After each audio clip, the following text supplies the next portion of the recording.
David, tell me your thoughts on the Tour de France coming to Yorkshire. What kind of an impact do you believe it will make?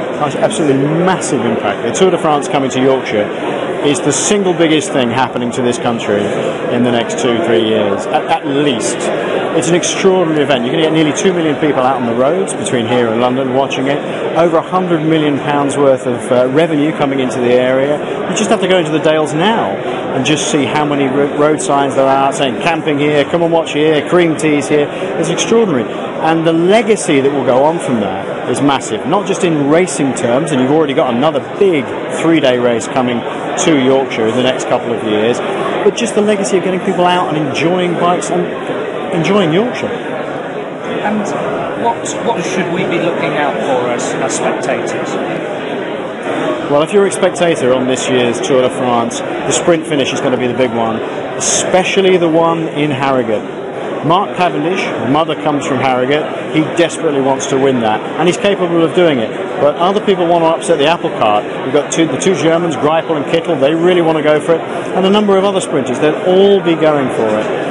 At the side of the road, you can watch them climb butter tubs on that day. In Brinton Moor, it's going to be absolutely fantastic. But the really important day, for the racers at least, is day 2. The run into Sheffield is much more difficult, and the stage itself is much more difficult. That could be the one where fireworks are. And what are you looking forward to most about the Grand Départ in Yorkshire? Well, the Grand Départ in Yorkshire for me is something quite new. For 10 years I worked on the Tour de France solid, and before that I'd been racing and a commentator in other sports as well.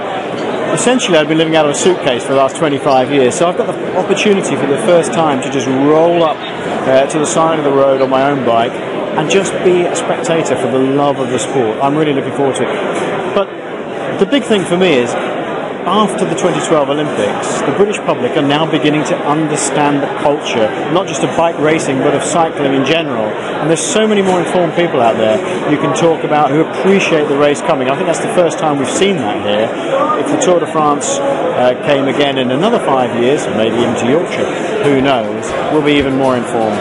We've really embraced it as a sport. And about time too, I think.